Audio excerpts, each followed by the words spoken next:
Hola, buenos días, Leslie. Soy Mariajo de Quinótico. ¿Cómo estás? So, hi. Well, Oh, okay. You speak Spanish better than my No. Lo primero que quería preguntarle es cómo ha sido su desembarco en Star Wars, viniendo de Russian Doll.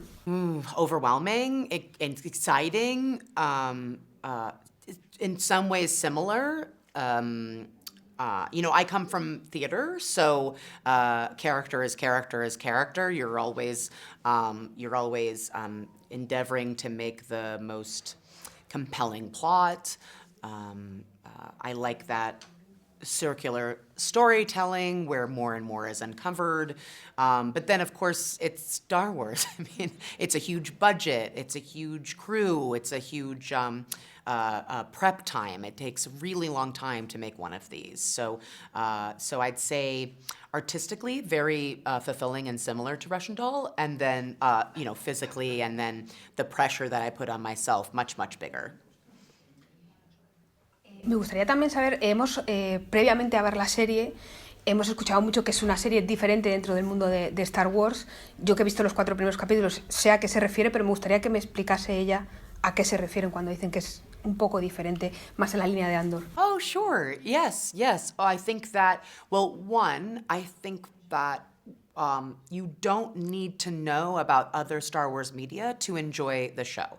That doesn't mean that you should watch more Star Wars media, but to watch our story, you don't need to know that. So I think that's part of it. It's a murder mystery. There's a family conflict and dynamics that are complicated. So that's what people relate to, regardless of what genre or world it takes place in. But I also think people are responding to it positively because we used practical sets, we used puppetry, we used real world creature design. We shot on locations. Our lightsaber duels are done with LED lit lightsabers that are light enough for the actors to do complicated swordplay with. We had to, my props department had to create those. So those all feel, I think, a little bit more like a pop culture understanding of Star Wars. So I think that also might be why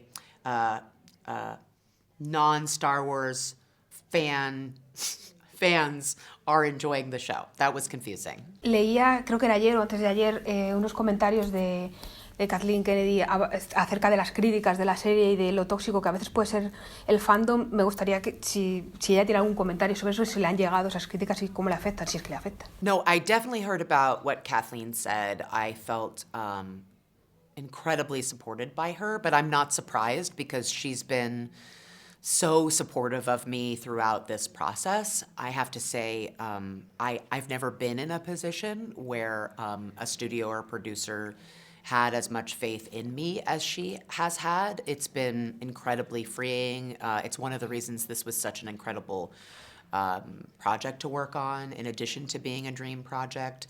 I totally understand the polarization of the fandom. I definitely experience the toxic negative part of it.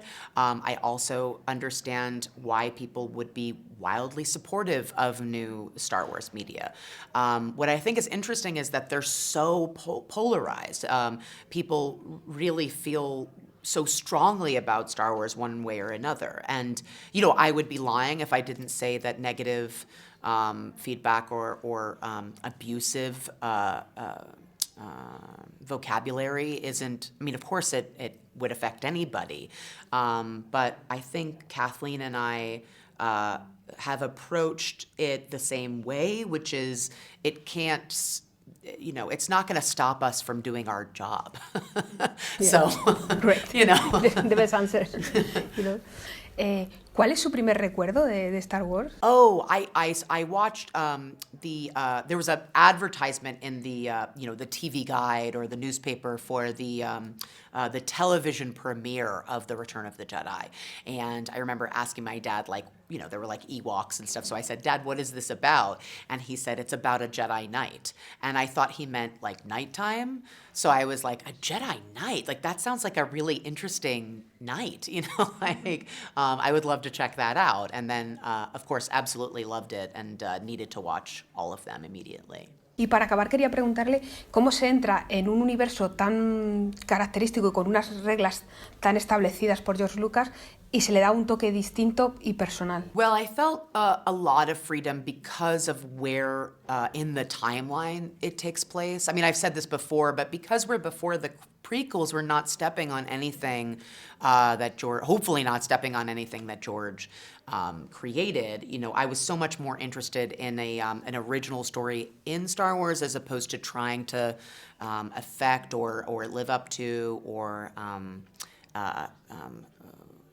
augment or add to anything that George did. I mean, George is, I've said this many times throughout this this press tour, that George is a genius who created a masterpiece. Like, there's no way to even get close to what he accomplished. So all I can do is just an enormous amount of gratitude to be working in this and just do my best to tell a good story and to stay true to my fandom, the stuff that I find the most compelling about the Star Wars universe.